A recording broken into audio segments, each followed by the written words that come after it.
যারা ভবিষ্যতে diploma engineering বা পলিটেকনিক নিয়ে পড়তে চাও, আজকের ভিডিওটি স্পেশাল তাদের জন্য। তো আজকের এই ভিডিওটি আমি আলোচনা করব যে তোমাদের ডিপ্লোমা ইঞ্জিনিয়ারিং পলিটেকনিক করতে গেলে তোমাদের কি যোগ্যতা থাকতে হবে, তোমাদের কোন পরীক্ষা ক্লিয়ার করতে হবে, সেই পরীক্ষার ফর্ম ফিল আপ কখন চালু হবে এবং সেই পরীক্ষাটি কিভাবে হয়, সেই পরীক্ষার সিলেবাস কি, যাবতীয় সমস্ত কিছু তথ্য নিয়ে আমরা এই ভিডিওটি আলোচনা করব। কাজেই তোমরা ভিডিওটি প্রথম থেকে শেষ পর্যন্ত কিন্তু স্কিপ না করে মন দিয়ে ভালোভাবে দেখো। তো প্রথমেই আসি যে এই পরীক্ষাটি কারা দিতে পারবে, জিক্সো পরীক্ষার জন্য কারা এলিজিবল। তো যারা মাধ্যমিক পাস করবে মিনিমাম 35% মার্কস নিয়ে তারা এই জিক্সো পরীক্ষায় বসতে পারবে। ঠিক আছে, এই 35% মার্কসের ক্ষেত্রে সবার একটা প্রশ্ন আছে যে এই 35% মার্কসটা কি শুধুমাত্র টোটালের ওপর, নাকি প্রত্যেকটা সাবজেক্টে 35% মার্কস থাকতে হবে। তোমাদের জানিয়ে রাখি যে শুধুমাত্র মাধ্যমিকের টোটাল নম্বরের 35% থাকলেই তোমাদের হয়, প্রতিটা সাবজেক্টে 35% প্রয়োজন পড়ে না। ঠিক আছে, এখন তোমাদের একটা মনে প্রশ্ন আসতেই পারে যে যারা 2024 শিক্ষাবর্ষে মাধ্যমিক পরীক্ষা দেবে তারা কি জেক্সো পরীক্ষার জন্য এলিজিবল বা জেক্সো পরীক্ষা দিতে পারবে। উত্তর হচ্ছে হ্যাঁ, যারা 2024 শিক্ষাবর্ষে মাধ্যমিক পরীক্ষা দেবে তারাও কিন্তু জেক্সো পরীক্ষায় যথাযথভাবে বসতে পারবে। ঠিক আছে, তো জেক্সো পরীক্ষার ফর্ম ফিল আপ ঠিক কখন নাগাদ চালু হয়।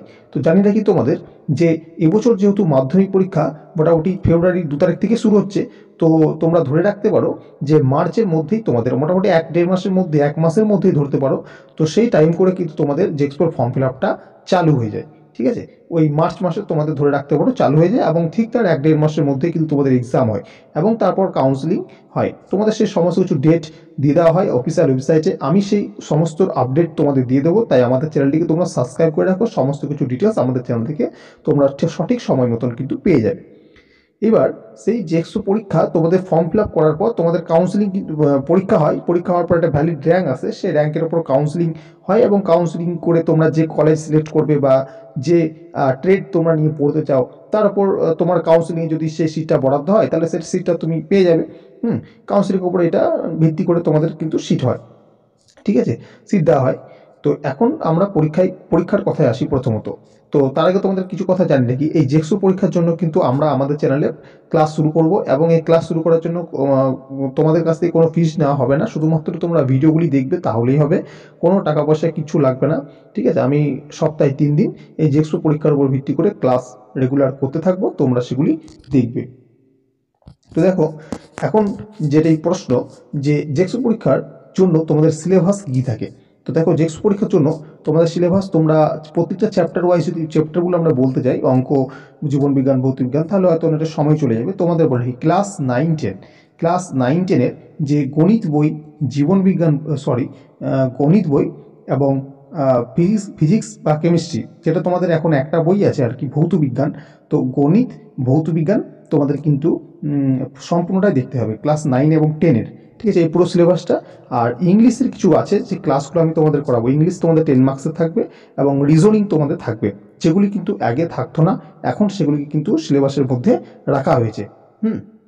তো রিজনিং এবং ইংলিশের কিছু থাকবে, ইংলিশ কম্প্রিহেনশন, গ্রামার ট্রামার এইসব নিয়ে তোমাদের কিন্তু 10 মার্কসের কোশ্চেন থাকে। তো আমি সেই সমস্ত কিছু ক্লাস তোমাদের কিন্তু করে দেবো যথাসময়ে, তোমরা চ্যানেলটিকে সাবস্ক্রাইব করে রাখবে অবশ্যই, তাছাড়া পাবে না কিন্তু ভিডিওগুলি। ঠিক আছে, তো সেই জেক্সো পরীক্ষায় তোমাদেরকে কিন্তু সঠিকভাবে ফর্ম ফিল আপ করতে হবে, সমস্ত নিজের যা কিছু আছে, তোমার নাম, বাবার নাম, সমস্ত ডিটেলস দিয়ে কীভাবে ফর্ম ফিল আপ করবে সেই ভিডিও কিন্তু আমি তোমাদের দেবো। ঠিক আছে, প্রত্যেকটা জিনিস স্টেপ বাই স্টেপ কিন্তু তোমরা আমাদের চ্যানেল থেকে পেয়ে যাবে। এরপরও যদি তোমাদের কোনো রকম কিছু কোয়ারিজ থাকে, তোমাদের কিছু জিজ্ঞেস করার থাকে জেক্সপো পরীক্ষার সম্বন্ধীয়, তাহলে তোমরা অবশ্যই কিন্তু কমেন্ট বক্সে সেটি তোমরা আমাকে জানাতে পারো। আমি চেষ্টা করবো যথারীতি সেই কমেন্টের উপর ভিত্তি করে তোমাদেরকে ভিডিও প্রোভাইড করে দেওয়া। ঠিক আছে, তো জেক্সপোতে কিছু কোশ্চেনটা হয় তোমাদের মোটামুটি 100 নম্বরের কোশ্চেন হয়। ঠিক আছে, তো সেই 100 নম্বরের কোশ্চেনে কত নম্বর অঙ্ক থেকে থাকে, কত নম্বর ফিজিক্যাল সায়েন্স থেকে থাকে, কত নম্বর রিজনিং থেকে থাকে, এটা নিয়ে আমি একটা আলাদা ভিডিও বানাবো, সেখানে তোমাদের আলোচনা করব এবং সেটি আলোচনা করবো তোমাদের ফার্স্ট ক্লাস থেকে। যেদিন আমি ফার্স্ট ক্লাস নেব সেদিন থেকে সমস্ত ডিটেলস আলোচনা করব, তারপর আমরা আমাদের ক্লাসটি শুরু করব। ঠিক আছে, তো জেক্সো পরীক্ষা খুব একটা কঠিন হয় না।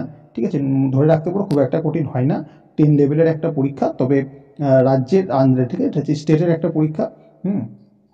মোটামুটি পরীক্ষাটা হয় ঠিকই, তবে 9-10-এর মতো সহজ কোশ্চেন হয় না, একটু একটু কঠিন হয়।